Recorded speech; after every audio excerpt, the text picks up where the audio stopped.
ಆದರೆ ಇವತ್ತು ನನಗೆ ಸಂತೋಷ ಏನಪ್ಪ ಅಂದರೆ, ಇಂಥ ಪುಸ್ತಕಗಳನ್ನ, ಇಂಥ ಲೇಖನಗಳನ್ನ ಬರೆಯುವ ಧೈರ್ಯನೂ ಇದೆ, ಮತ್ತೆ ಇದನ್ನ ಪ್ರಿಂಟ್ ಮಾಡೋದು ಧೈರ್ಯ ಕೂಡ ಇದೆ, ಮತ್ತೆ ಇಲ್ಲೆಲ್ಲ ನಾವೆಲ್ಲ ಸೇರಿ ಓಪನ್ ಆಗಿ ಬಹಿರಂಗವಾಗಿ ಇದ್ರ ಬಗ್ಗೆ ಚರ್ಚೆ ಮಾಡೋದು ಧೈರ್ಯನೂ ಇನ್ನ ನಮ್ಮ ಸಮಾಜದಲ್ಲಿದೆ. ಅದು ಸಂತೋಷ ಇದೆ. ಆಮೇಲೆ ಇರ್ಷಾದ್ ಅವರು ನನಗೆ ಕಳೆದ 8 ವರ್ಷದಿಂದ ಪರಿಚಯ. ಅವರು ನೀವು ಲೇಖಕರಂತ ನನಗೆ ಗೊತ್ತಾಗಿದ್ದು ಇತ್ತೀಚೆಗೆ. ಅಂದರೆ ನಾನು ಪತ್ರಕರ್ತರಾಗೆ ಅವರು ನೋಡ್ತಾ ಇದ್ದೆ. ಇದು ಯಾಕೆ ನನಗೆ ಇಲ್ಲಿ ಬರಬೇಕು ಅನಿಸ್ತು ಅಂದರೆ, ಒಂದು ಅಫ್ಕೋರ್ಸ್ ದ ಟಾಪಿಕ್, ಇನ್ನೂ ಒಂದು ಏನಂದರೆ, ನಾನೊಂದು ಕಾರ್ಯಕ್ರಮವನ್ನ ನನ್ನ ಇಲಾಖೆಯಲ್ಲಿ ಮಾಡ್ತಾ ಇದ್ದೀನಿ, ಲೋಕಲ್ ಎಕನಾಮಿಕ್ ಆಕ್ಸಿಲರೇಷನ್ ಪ್ರೋಗ್ರಾಮ್ ಅಂತ ITBT-ನಲ್ಲಿ ಹಿಂದಿನ ಬಜೆಟ್ನಲ್ಲಿ ಅನೌನ್ಸ್ ಮಾಡಿದೆ. ಅದರ ಉದ್ದೇಶ ಏನಪ್ಪ ಅಂದರೆ, Bengaluru contributes close to around 40% of the states GDP. 40% GDP state ಬೆಂಗಳೂರಿಂದ ಬರುತ್ತೆ. ದ ನೆಕ್ಸ್ಟ್ ಕ್ಲೋಸೆಸ್ಟ್ ಡಿಸ್ಟ್ರಿಕ್ಟ್ ಯಾವ್ದು ಬರುತ್ತೆ ಅಂದರೆ ನಿಮ್ಮ ದಕ್ಷಿಣ ಕನ್ನಡ, 5.4%. ವ್ಯತ್ಯಾಸ ನೋಡಿ, 40%ಲ್ಲಿ 5.4%. ಆಗ ನಾನು ನಮ್ಮ ಎಕನಾಮಿಕ್ ಸರ್ವೆ ರಿಪೋರ್ಟು ಅವೆಲ್ಲ ಕೂಡ ನಾನು ಸ್ವಲ್ಪ ಅಧ್ಯಯನ ಮಾಡಬೇಕಾದಾಗ ನನ್ನ ನೋವೇನಾಯಿತು ಅಂದರೆ, ಕರಾವಳಿ ಪ್ರದೇಶ probably has immense economic and social potential. ಆದರೆ ಈ ಕೋಮಗಲಭೆಗಳಲ್ಲಿ, ಈ ರಿಲಿಜಿಯಸ್ ನರೇಟಿವ್ನಲ್ಲಿ ನಮ್ಮ ಭಾಗದ ಆರ್ಥಿಕವಾಗಿ ನಾವು ಏನು ಸಾಧಿಸಬಹುದು ಅದಕ್ಕೆ ಹಿನ್ನಡೆ ಆಗ್ತಾ ಇದೆ. The economic potential of the entire region is last out. ಇದು ಯಾಕೆ ಹೇಳ್ತಾ ಇದ್ದೀವಿ ಅಂದರೆ, ಇದು ಇದರಿಂದಾನೆ, ಇದೇನು ನಾವು ರಕ್ತ ಕಣ್ಣೀರು ನಾವು ನೋಡ್ತಾ ಇದ್ದೀವಲ್ಲ, ಅದರಿಂದಾನೇ ಜನ ಬಂಡವಾಳ ಹಾಕಲಿಕ್ಕೆ ಹಿಂದೆ ನೋಡ್ತಾರೆ. ನಾನು ಹಲವಾರು ಬಾರಿ ನಾನು ಹೇಳಿದಂಗೆ ಲೋಕಲ್ ಎಕನಾಮಿಕ್ ಆಕ್ಸಿಲರೇಷನ್ ಪ್ರೋಗ್ರಾಮ್ ಇದೇನಪ್ಪ ಅಂದರೆ, ಪ್ರತಿ ಡಿಸ್ಟ್ರಿಕ್ಟ್ನಲ್ಲಿ ನಾವು ಯಾವ ರೀತಿ ಸ್ಟೇಟ್ GDP-ಗೆ ಕಾಂಟ್ರಿಬ್ಯೂಟ್ ಮಾಡಬಹುದು ಅಂತ ಒಂದು ಪ್ರಯೋಗ ಮಾಡ್ತಾ ಇದ್ದೀವಿ. ದಕ್ಷಿಣ ಕನ್ನಡ, ಉತ್ತರ ಕನ್ನಡದಲ್ಲಿ ನಾವು ಹೋಗಿ ಬಂಡವಾಳ ಹಾಕಬೇಕು ಅಂತ ನಾವು ಕೇಳ್ಕೊಂಡಾಗ ಜನ, ಇಲ್ಲ ಸರ್ ಅಲ್ಲಿ ಜನರು ಮಾತ್ರ ಬಹಳ ಚೆನ್ನಾಗಿದ್ದಾರೆ, ಬುದ್ಧಿವಂತರಿದ್ದಾರೆ, ಪ್ರಬುದ್ಧರಿದ್ದಾರೆ, ಆದರೆ ಬಂಡವಾಳ ಹಾಕಿ ಅಂದ ತಕ್ಷಣ ಸ್ವಲ್ಪ ಯೋಚನೆ ಮಾಡ್ತಾರೆ. ಅಲ್ಲಿನ ಮಾನವ ಸಂಪನ್ಮೂಲ ಬಗ್ಗೆ ಯಾರಿಗೂ ಅನುಮಾನ ಇಲ್ಲ. ನಾನು ಇವಾಗ IT ಕಂಪನಿಗೆ ಹೇಳ್ತೀನಿ, ಸರ್ ನೀವು ಅಲ್ಲಿ ಇನ್ವೆಸ್ಟ್ ಮಾಡಿ ಅಥವಾ ಅಲ್ಲಿ ಹೋಗಬೇಕು ಅಂತ ಹೇಳಿದಾಗ, all that is fine, Priya. I am ready to invest. But tomorrow, when my employee or employees wear jeans and go to a lounge, wear jeans and go to any of the restaurants, will you assure me their security? ಅಂದರೆ ಯಾವ ಬಟ್ಟೆಗೆ ಜನ ಯೋಚನೆ ಮಾಡ್ತಾ ಇದ್ದಾರೆ ನೋಡಿ. ನಮಗೆ ಬೇಕಾಗಿರೋದೇನು? ಆರ್ಥಿಕ ಹಾಗೂ ಸಾಮಾಜಿಕ ಸಮಾನತೆ. ಆ ನಿಟ್ಟಿನಲ್ಲಿ ನಾವು ಕೆಲಸ ಮಾಡಬೇಕು ಅಂದರೆ ಆ ವಾತಾವರಣ ಕೂಡ ಇರಬೇಕು ಅಲ್ಲ. ನಾವು ಸಂವಿಧಾನದ ಪೀಠಿಕೆಯನ್ನ ಬೋಧನೆ ಅಂತ ನಾವು ಮಾಡ್ತಾ ಇರ್ತೀವಿ ದಿನ, ಆದರೆ ಅದು ನಿಜವಾಗ್ಲೂ ಅನುಷ್ಠಾನಕ್ಕೆ ತರ್ತಾ ಇದೀವಲ್ಲ. ನಾವು ಅಸೆಂಬ್ಲಿ ಪ್ರಾರಂಭ ಆದ ತಕ್ಷಣ ಮೊದಲನೇದು ಒಂದೇ ಮಾತರಂ ಆಗುತ್ತೆ. ಒಂದೇ ಮಾತರಂ ಆದ ತಕ್ಷಣ ಸಂವಿಧಾನದ ಪೀಠಿಕೆಯನ್ನ ನಾವು ಓದ್ತೀವಿ, ಎಲ್ಲರೂ ಓದ್ತೀವಿ. ಆದರೆ ಅದರಲ್ಲಿ ಏನಿದೆ, ಹೇಗಿದೆ, ಅದನ್ನ ಅನುಷ್ಠಾನಕ್ಕೆ ತರಲಿಕ್ಕೆ ನಾವೆಲ್ಲರೂ ಪ್ರಾಮಾಣಿಕ ಪ್ರಯತ್ನ ನಾವು ಮಾಡ್ತೀವ. ಬಹುಶಃ ಅಮೀನ್ ಮಟ್ಟು ಅವರು ಹೇಳಿದಂಗೆ, ಬುದ್ಧ ಅವರು ಹೇಳಿದ್ದನ್ನ ನಾವು ಪಾಲನೆ ಮಾಡಿದ್ರೆ ಬಸವಣ್ಣವರ ಅಗತ್ಯ ಇರಲಿಲ್ಲ. ಬಸವಣ್ಣನವರ ಏನು ವಚನಗಳನ್ನ ಅನುಷ್ಠಾನಕ್ಕೆ ತಂದಿದ್ರೆ ನಮಗೆ ಬಾಬಾ ಸಾಹೇಬ್ ಅಂಬೇಡ್ಕರ್ ಅವರ ಸಂವಿಧಾನನೇ ಬೇಕಾಗಿಲ್ಲ. ಅಥವಾ ಸಂವಿಧಾನವನ್ನ ನಾವು ಅಕ್ಷರಶಃ ಅನುಷ್ಠಾನಕ್ಕೆ ತಂದಿದ್ರೆ ಇವೆಲ್ಲ ಗೊಂದಲನೇ ಆಗ್ತಾ ಇದೆ. ಇದು ಯಾಕೆ ಹೇಳ್ತಾ ಇದ್ದೀನಿ ಅಂದ್ರೆ, ನಾವು ರಾಜಕಾರಣಿಗಳಿರ್ಬೋದು, ಧರ್ಮಗುರುಗಳಿರ್ಬೋದು, ಬಹಳ ಜವಾಬ್ದಾರಿಯಿಂದ ಮಾತನಾಡಬೇಕು. ಒಂದು 4 ಜನ ನಮ್ಮ ಮಾತು ಕೇಳ್ತಾ ಇದ್ದಾರೆ ಅಂದ ತಕ್ಷಣವೇ ನಾವು ನಮ್ಮ ಮನಸ್ಸಿಗೆ ಬಂದಂಗೆ ನಾವು ಮಾತಾಡೋದಲ್ಲ. ಪ್ರಬುದ್ಧತೆಯಿಂದ ವಿಚಾರಗಳನ್ನ ಆಳುವಾಗ ತಿಳ್ಕೊಂಡು ನಾಲ್ಗೆ ಮೇಲೆ ಹಿಡಿತಾ ಇಟ್ಕೊಂಡು ನಾವು ಮಾತನಾಡಿದ್ರೆ ಒಳ್ಳೇದು. ಒಂದ್ಸರಿ ಯಾಕಂದ್ರೆ ನಮಗೆ ಸರಿನೋ ತಪ್ಪು, ನಮಗೆ ಜನರ ಮೇಲೆ ಪ್ರಭಾವ ಬೀರೋ ಕೆಪಾಸಿಟಿ ಇದೆ. ಅದು ಕಿಶೋರ್ ಅವರಿರ್ಬೋದು, ನಾನಿರ್ಬೋದು, ಅಭಿಮಂಟು ಅವರಿರ್ಬೋದು. We have the power to influence people. So ಎಲ್ಲಿ ತನಕ ಧರ್ಮಗುರುಗಳು, ರಾಜಕಾರಣಿಗಳು ನಾವು ಪ್ರಬುದ್ಧತೆಯಿಂದ ನಾವು ಮಾತನಾಡಲಿಲ್ವೋ ಅಲ್ಲಿ ತನಕ ಈ ಸಮಾಜದಲ್ಲಿ ನಾವು ಸೌಹಾರ್ದತೆ ಕಾಣಲಿಕ್ಕೆ ಸಾಧ್ಯ ಇಲ್ಲ. ಎಲ್ಲರೂ ನಮ್ಮ ರಾಜಕೀಯ ಬೇಳೆ ಬೇಯಿಸ್ಕೊಳ್ಳಿಕ್ಕೆ ಮಾತಾಡಿಲ್ಲ. ನಾನು ಪೊಲಿಟಿಷಿಯನ್ ಆಗ್ತೀನಿ. ಈಗ ನಾನು ಅಭಿಮಂಟು ಅವರಿಗೆ ಅವ್ರು ಹೇಳ್ದಂಗೆ, ಸರ್ ನೀವೆಲ್ಲ ನಮ್ಗೆ ಹಿಂಗೆಲ್ಲ ಬೋಧನೆ ಕೊಡ್ತೀರೋ ನಾವು ಹೋಗಿ ಇದು ಆಗ್ಬಿಟ್ಟೆ ರಾಜಕೀಯ ಹುತಾತ್ಮನ ಆಗ್ಬಿಡ್ತೀವಿ ನಾವು ಅಂತ. ಆದರೆ ಮಾತನಾಡೋದು ಅಗತ್ಯ ಇದೆ. ಯಾಕಂದ್ರೆ ನಾವು ಬುದ್ಧ, ಬಸವ, ಅಂಬೇಡ್ಕರ್ ಅವರ ಬಗ್ಗೆ ನಾವು ಬರೀ ಸ್ಪೀಚ್ನಲ್ಲಿ ಹೇಳಿದ್ರೆ ಪ್ರಯೋಜನ ಇಲ್ಲ. ಅದನ್ನು ಇಂಪ್ಲಿಮೆಂಟ್ ಮಾಡಬೇಕಾಗುತ್ತೆ. ಒಂದು ಪ್ರಬುದ್ಧ ಸಮಾಜವನ್ನು ನಿರ್ಮಾಣ ಮಾಡಬೇಕು, ಒಂದು ಸಮೃದ್ಧ ಸಮಾಜವನ್ನು ನಿರ್ಮಾಣ ಮಾಡಬೇಕು ಅಂದ್ರೆ ಆ ಹಾದಿನಲ್ಲಿ ನಡಿಬೇಕಾಗ್ತದೆ. ಹಾದಿ ಸುಲಭ ಅಲ್ಲ. ಇದ್ರೆ ಏನು ಅರಾಜಕತೆ ಆಗುತ್ತೆ. ಸಮಸ್ಯೆ ಏನು ಬರ್ತಾ ಇರೋದಂದ್ರೆ ಕೆಲವು ಧರ್ಮಗುರುಗಳು, ಕೆಲವು ರಾಜಕಾರಣಿಗಳು ಈ ನಮ್ಮ ಗ್ರಂಥಗಳೇನಿದೆ ಅವ್ರದಾದಂತ ಒಂದು ಇಂಟರ್ಪ್ರಿಟೇಷನ್ ತರ್ತಾ ಇದೆ. ಯಾಕಂದ್ರೆ ನಮಗಂತೂ ಓದಕ್ಕೆ ಟೈಮ್ ಇಲ್ಲ. ರಾಮಾಯಣ ವಾಲ್ಮೀಕಿ ರಾಮಾಯಣನೇ ಬೇರೆ, ಇವಾಗ ಆಗ್ತಾ ಇರೋ ರಾಮಾಯಣನೇ ಬೇರೆ. ನಮಗೆ ಓದಕ್ಕೆ ಟೈಮ್ ಇಲ್ಲ. ಸೊ ಯಾರು ನಮ್ಮ ಗುರುಗಳು ಯಾರು ಹೇಳ್ತಾರೆ, ಧರ್ಮ ಗುರುಗಳು ಯಾರು ಹೇಳ್ತಾರೆ, ಮಠಾಧೀಶ್ವರರು ಯಾರು ಹೇಳ್ತಾರೆ, ಅದನ್ನೇ ನಾವು ಕೇಳಬೇಕು. ಆ ಪ್ರವಚನದಲ್ಲಿ ಏನ್ ಹೇಳ್ತಾರೆ ಅದನ್ನ ನಾವು ನಂಬ್ತೀವಿ. ಆದ್ರೆ ಯಾವ ಧರ್ಮದಲ್ಲೂ ಕೂಡ ದ್ವೇಷ ಸಾಧಿಸಬೇಕು ಅಂತ ಎಲ್ಲೂ ಬರ್ತಿಲ್ಲ. ನನ್ನ ತಿಳುವಳಿಕೆ ಬಗ್ಗೆ ನನಗೆ ತಿಳಿದಷ್ಟು ಯಾವ ಗ್ರಂಥದಲ್ಲೂ ಇಲ್ಲ, ಯಾವ ಧರ್ಮದಲ್ಲೂ ಇಲ್ಲ. ಈಗ ದಯವಿಲ್ಲದ ಧರ್ಮ ಯಾವುದಯ್ಯ ಅಂತ ಬಸವಣ್ಣನವರು ಹೇಳ್ತಾರೆ. ಬುದ್ಧನು ಅದೇ ಹೇಳೋದು, ಪ್ರಜ್ಞಾ ಕರುಣ ಅಂತ. ಪ್ರಜ್ಞಾ ಅಂದ್ರೇನು? ವಿಸ್ಡಮ್. ಕರುಣ ಅಂದ್ರೆ ದಯೆ. ಬುದ್ಧನು ಹೇಳಿದಂತೆ ಬಸವಣ್ಣನವರು ಹೇಳಿದ್ದಾರೆ. ಬಸವಣ್ಣನವರು ಯಾವತ್ತು ನೀನು ಗಾಣಿಗೆಯರು, ನೀವು ರೆಡ್ಡಿ ಲಿಂಗಾಯತ್ತು, ನೀವು ಬೇರೆಯವರು ಅಂತ ಹೇಳಿಲ್ಲ. ಅಥವಾ ಬುದ್ಧನು ನೀವು ಮಹಾಯಾನ, ನೀವು ಬೇರೆ ಯಾರ ಅಂತ ಹೇಳಿಲ್ಲ, ನವಯಾನ ಅಂತ ಏನೂ ಹೇಳಿಲ್ಲ. ಅದೆಲ್ಲ ನಾವು ನಾವೇ ಮಾಡ್ಕೊಂಡಿರೋದು ನಮ್ಮ ಅನುಕೂಲಕ್ಕೋಸ್ಕರ, ನಮ್ಮ ರಾಜಕೀಯ ಅನುಕೂಲಕ್ಕೋಸ್ಕರ. ಈ ಜಾತಿ ವ್ಯವಸ್ಥೆ ಏನಿದೆ ಇದು ನಾವು ಮಾಡ್ಕೊಂಡಿರೋದು. ಯಾವುದರಲ್ಲೂ ಇಲ್ಲ, ಮನುಷ್ಯನ ಅನುಕೂಲಕ್ಕೋಸ್ಕರ. ಅದನ್ನ ದೇವರು ಹೇಳಿದಾರೆ ಅಂತ ಹೇಳೋದು ಬೇರೆ. ನಾವು ಮೇಲಿಂದ ಬಂದಿದೆ, ಹಿಂದೆಯಿಂದ ಬಂದಿದೆ ಅಂತ. ಆದ್ರಿಂದ ಈ ಧರ್ಮದ ನಶೆ ಏನು ಕೊಡ್ತಾ ಇದಾರಲ್ಲ ರಾಜಕಾರಣಿಗಳು ಮತ್ತೆ ಇವು ಧರ್ಮಗುರುಗಳು, ಇದು ನಿಲ್ಬೇಕು. ಅದು ನಾವು ನಿಲ್ಲಿಸ್ಬೇಕು ಅಂದ್ರೆ ನಾವು ಜಾಗೃತರಾಗಬೇಕು, ನಾವು ಪ್ರಬುದ್ಧರಾಗಬೇಕು. ಎಲ್ಲಿ ತನಕ ನಾವು ಪ್ರಶ್ನೆ ಮಾಡೋದಿಲ್ಲ ಅಥವಾ ನಾವು ಜಾಗೃತರಾಗೋದಿಲ್ಲ ಅಲ್ಲಿ ತನಕ ಇಂಥವ್ರದ್ದೇ ಏನು ದಂಧೆ ನಡೀತದೆ. ಈಗ ನನಗೆ ನಾನು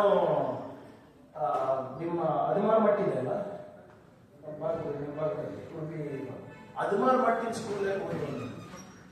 ಸುಮ್ಮನೆ ನಾವು ಸ್ವಲ್ಪ ಮಾತಾಡ್ತಾ ಹೇಳ್ಬಿಟ್ಟು ಬಿಜೆಪಿ ಅವರು ನನಗೆ ಕಾನ್ವೆಂಟ್ ದಲಿತ ಅಂತಾರೆ, ಅವ್ರಿಗೆ ಗೊತ್ತಿಲ್ಲ. Tejasvi Surya is actually a convent. ನಾನು ಮಠದಲ್ಲಿ ಹೋಗ್ತವ್ರು.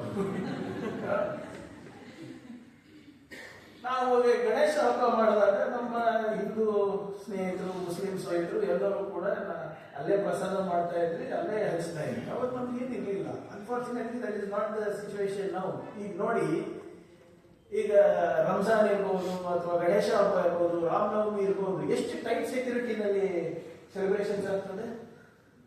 ಮುಂಚೆ ಈಗ ಇರ್ತಾ ಇತ್ತ, ನಾವೇ ಹೇಳಿ 20 ವರ್ಷದ ಹಿಂದೆ 30 ವರ್ಷದ ಹಿಂದೆ ರಾಮನವಮಿ ಮಾಡಬೇಕಾದ್ರೆ ಎಲ್ಲರೂ ಪಾರ್ಟಿಸಿಪೇಟ್ ಮಾಡ್ತಾ ಇದ್ದಪ್ಪ. ನಮ್ಮ ಕಲಬುರಗಿನಲ್ಲಿ ಆ ರಾಮನವಮಿ ಪ್ರೊಸೆಷನ್ ಯಾವಾಗಲೂ ಕೂಡ ದರ್ಗದ ಮುಂದೆನೆ ಹೋಗ್ತಿತ್ತು. ಯಾವಾಗಲೂ ದರ್ಗಾದವರು ಅವರಿಗೆ ಏನು ಪಾನಕ ಅಥವಾ ಏನಾದರೂ ಕೊಡ್ತಾ ಇದ್ರು.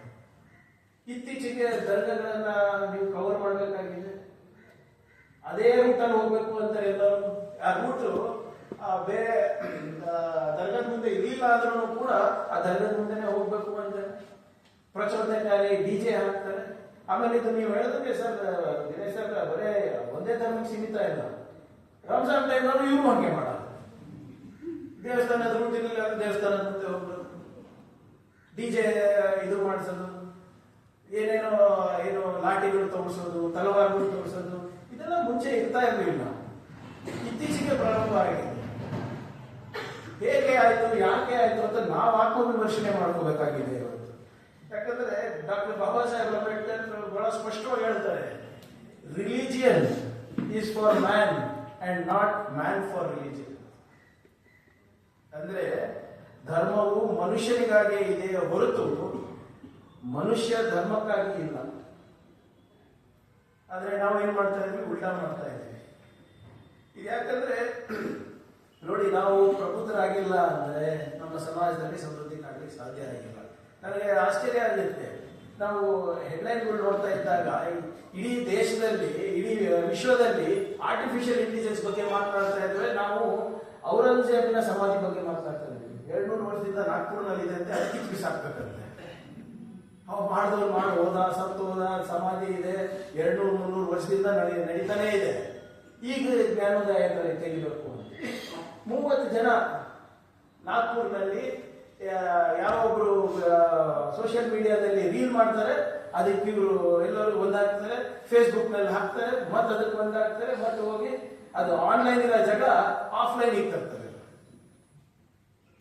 ಇದು ನಡೀತಾ ಇದೆ ನಮ್ಮ ದೇಶದಲ್ಲಿ. ಯಾರೋ ಒಬ್ರು ಕಮೆಂಟ್ ಮಾಡಿದ್ರೆ ಇಡೀ ಸಮಾಜ ಸೇರಿಬಿಡೋದು. ಹೆಂಗಾಗ್ತದೆ ನನಗೆ, ನಾನು ಒಂದು ಇದು ಕಮ್ಯುನಿಟಿ ಟಾಯ್ಲೆಟ್ಸ್ ಅಂತ ಮಹಿಳೆಯರಿಗೆ ನಾನು ಕಟ್ಟಿಸ್ತಾ ಇದ್ದೀನಿ ನಮ್ಮ ಇದರಲ್ಲಿ, ನಮ್ಮ ಕಲ್ಯಾಣ ಕರ್ನಾಟಕ ಭಾಗದಲ್ಲಿ.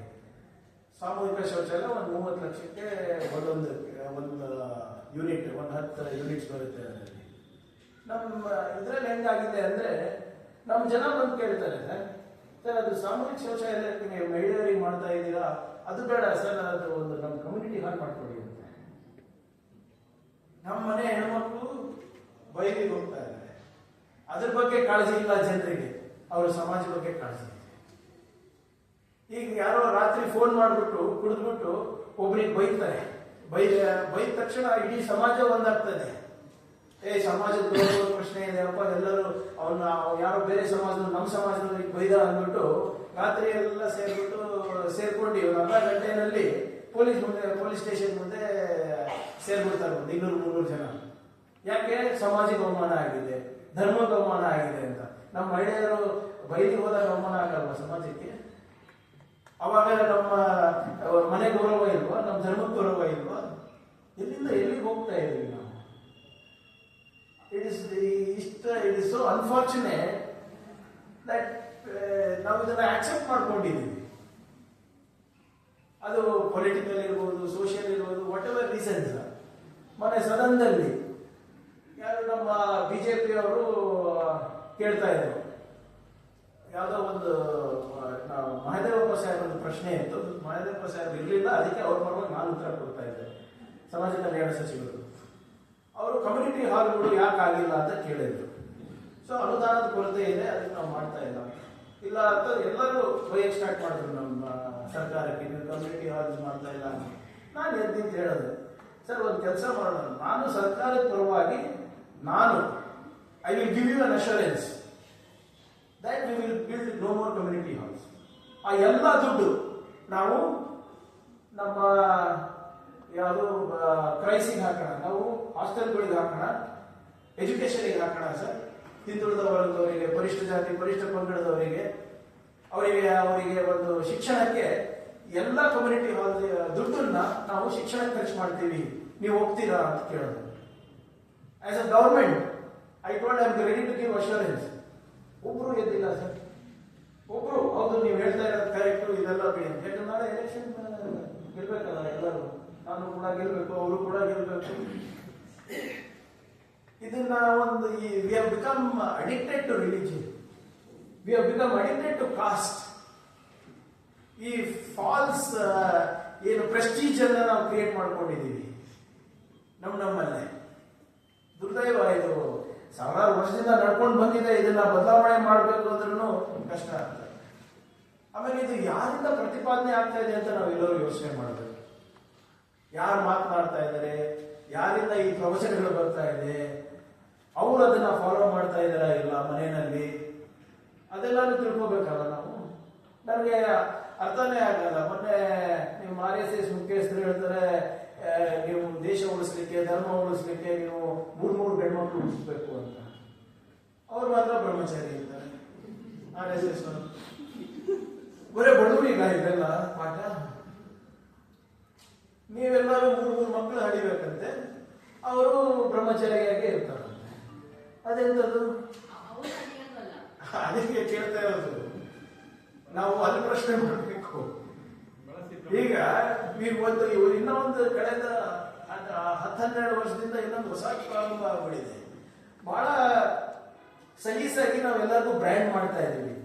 ನಮಗೆ ನಿಮಗೆ ನಮ್ಮ ತತ್ವ ಸಿದ್ಧಾಂತದಲ್ಲಿ ವ್ಯತ್ಯಾಸ ಬಂದ್ಬಿಟ್ರೆ ನೀವು ದೇಶದ್ರೋಹಿ. ನೀವು ಬರೀ ಧರ್ಮದ್ರೋಹಿ ಅಲ್ಲ, ದೇಶದ್ರೋಹಿನೂ ಕೂಡ ಆಗ್ಬಿಟ್ಟಿದ್ದೀರ. ನಾನೇನೋ ನಿಮ್ಮ ವಿಚಾರಗಳಿಗೆ ತದ್ವಿರುದ್ಧವಾಗಿದ್ರೆ I am not only anti caste, anti religion, but also I am anti national. ಇದು ವಾತಾವರಣ ಮುಂಚೆ ಇರಲಿಲ್ಲ. ಡಾಕ್ಟರ್ BR ಅಂಬೇಡ್ಕರ್ ಅವರು ಕೊನೆಯ ಭಾಷಣದಲ್ಲಿ November 25, 1949 ಉತ್ತರ ಕೊಡ್ತಾರೆ. ಅವ್ರು ಹೇಳ್ತಾರೆ ಕೊನೆಯ ಭಾಷಣದಲ್ಲಿ, who is N aunty national ಅಂತ ಅವರೇ ಪ್ರಶ್ನೆ ಮಾಡ್ತಾರೆ ಸದನಕ್ಕೆ. ಪ್ರಶ್ನೆ ಮಾಡಿದಾಗ ಯಾರು ಉತ್ತರ ಕೊಡಲ್ಲ ಅವರಿಗೆ.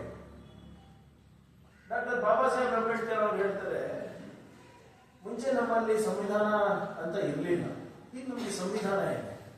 ಆ ಸಂವಿಧಾನದಲ್ಲಿ ಎಲ್ಲರಿಗೂ ಒಂದು ಸ್ವಾಭಿಮಾನದ ಬದುಕಿನ ಹಕ್ಕಿದೆ, ಆರ್ಥಿಕ ಹಾಗೂ ಸಾಮಾಜಿಕ ಸಮಾನತೆಯ ಹಕ್ಕಿದೆ. ಆ ಹಕ್ಕುಗಳ ವಿರುದ್ಧ ಯಾರು ಜಾತಿಗಳ ನಡುವೆ ಅಸೂಯೆಯ ಬೀಜವನ್ನ ನೆಟ್ತಾರೆ, ಅವರು ನಿಜವಾದ ದೇಶದ್ರೋಹಿಗಳು. ಯಾರು ಧರ್ಮಗಳಲ್ಲಿ ಜಾತಿಗಳಿಗೆ ಜಗಳ ಹಚ್ತಾರೆ, ಯಾರು ಸಮಾಜದ ಕಟ್ಟ ಕಡೆಯ ಮನುಷ್ಯನಿಗೆ ಒಂದು ಸ್ವಾಭಿಮಾನದ ಬದುಕನ್ನ ನಿರಾಕರಣೆ ಮಾಡ್ತಾರೆ, ಯಾರು ಅವರಿಗೆ ಮುಖ್ಯವಾಹಿನಿಗೆ ಬರ್ಲಿಕ್ಕೆ ತಡೆ ಮಾಡ್ತಾರೆ ಜಾತಿ ಹೆಸರಲ್ಲಿ, ಧರ್ಮದ ಹೆಸರಲ್ಲಿ, ಅವನು ನಿಜವಾದ ದೇಶದ್ರೋಹಿ ಅಂತ ಡಾಕ್ಟರ್ ಬಾಬಾ ಸಾಹೇಬ್ ಅಂಬೇಡ್ಕರ್ ಅವರು ಹೇಳ್ತಾರೆ. ಇವಾಗ ಎಲ್ಲರೂ ಹೇಳ್ತಾ ಇದ್ದಾರೆ, ಈ ದಿನ ಒಂದು ಸ್ಟೋರಿ ಕೊಡ್ತಾರೆ, ದಿನ ಒಂದು ನರೇಟಿವ್ ಕೊಡ್ತಾರೆ. ವಿಕಸಿತ್ ಭಾರತ್ ಅಂತೆ, ಅಮೃತ್ ಖಾನ್ ಅಂತೆ, ಏನೇನೋ ಹೇಳೋರು. ಈಗ ಯಾರು ನೋಡಿದ್ದಾರೆ 75 ವರ್ಷ ಆದ್ಮೇಲೆ? ಹೇಳದವನು ಇಲ್ಲ, ಕೇಳದವನು ಇರೋದಿಲ್ಲ. ಇವಾಗ ನಮ್ಗೆ ಇರ್ಬೇಕು, ನಮ್ದೇನಾದ್ರೂ ನಾವು 75 ವರ್ಷ ಆದ್ಮೇಲೆ ನಾವೇನಾದ್ರೂ ನಿಜವಾಗ್ಲೂ ಒಂದು ಸಮೃದ್ಧ ಭಾರತ ಕಟ್ಟಬೇಕು ಅಂದ್ರೆ ಫಸ್ಟ್ ನಮ್ಮ ಸಮಾಜಗಳನ್ನ ನಾವು ಸುಧಾರಣೆ ಮಾಡಬೇಕು. ಆಮೇಲೆ ನಮ್ಮ ಸಮಾಜಗಳನ್ನ ನಾವು ಸುಧಾರಣೆ ಮಾಡಬೇಕು ಅಂದ್ರೆ ನಾವೆಲ್ಲರೂ ಒಗ್ಗಟ್ಟಾಗಿ ಒಮ್ಮನಸ್ಸಿನಿಂದ ಸಂವಿಧಾನವನ್ನ ರಕ್ಷಣೆ ಮಾಡುವ ಜವಾಬ್ದಾರಿಯನ್ನು ನಾವು ತಗೋಬೇಕಾಗ್ತದೆ.